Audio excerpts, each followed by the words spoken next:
नमस्कार, मैं हूं विजयश्री और स्वागत है आपका सियासत नगरी में। महाराष्ट्र की राजनीति आज अचानक गर्म हो गई जब समाजवादी पार्टी के प्रदेश अध्यक्ष अबू आसिम आजमी ने मुंबई के इस्लाम जिमखाना में हुई प्रेस कॉन्फ्रेंस में बड़ा राजनीतिक ऐलान कर दिया। उन्होंने साफ कहा कि समाजवादी पार्टी आगामी मुंबई महानगर पालिका चुनाव यानी बीएमसी चुनाव अकेले लड़ेगी। पार्टी ने लगभग 150 सीटों पर अपने उम्मीदवार उतारने की तैयारी शुरू कर दी है। आजमी के मुताबिक 20 नवंबर से 5 दिसंबर के बीच पार्टी उम्मीदवार से आवेदन स्वीकार करेगी और उसकी स्क्रूटनी होगी।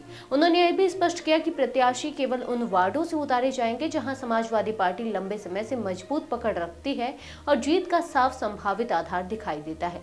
लेकिन इस प्रेस कॉन्फ्रेंस का सबसे तीखा हिस्सा था आजमी का कांग्रेस और महाविकास अघाड़ी पर हमला।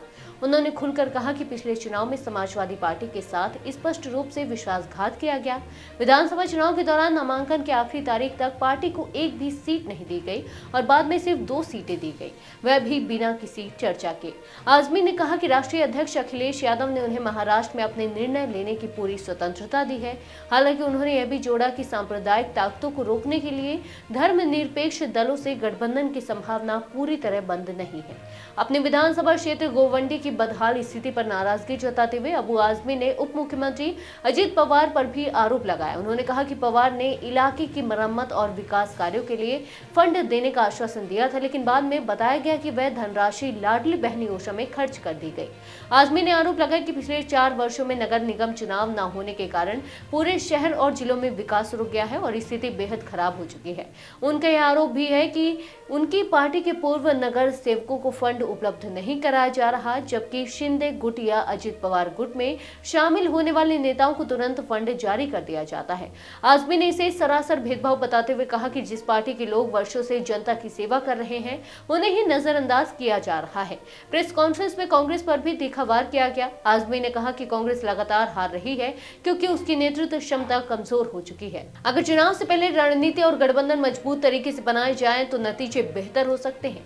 उन्होंने कहा कि गठबंधन पर चर्चा के दौरान कांग्रेस अक्सर समाजवादी पार्टी को बुलाती ही नहीं, जबकि संयम रखना और साझेदारी को समझना जरूरत है। एमएनएस पर बोलते हुए आजमी ने कहा कि पार्टी ने उत्तर भारतीयों के साथ बड़ा अपमान किया है और जो भी उनके साथ जाएगा उसे राजनीतिक नुकसान उठाना पड़ेगा। उन्होंने बताया कि मुंबई के स्लम क्षेत्रों में लोग साफ पानी तक के लिए परेशान हैं। समाजवादी पार्टी वंचित, दलित और पिछड़े वर्गों की आवाज बनकर खड़ी है। उन्होंने यह भी कहा कि बीएमसी में नगर सेवक सीटों का आरक्षण कम से कम 1 साल पहले घोषित होना चाहिए ताकि उम्मीदवार तैयारी कर सके। अंत में आजमी ने जनता से अपील की कि वे समाजवादी पार्टी को मजबूत करें और विकास के मुद्दों पर आवाज उठाने वालों का साथ दें।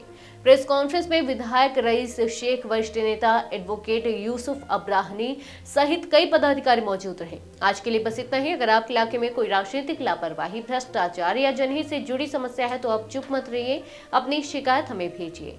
सियासत नगरी आपकी आवाज को मंच देगा और जवाबदेही तय करेगा, क्योंकि अब हर सवाल होगा सीधा सत्ता से।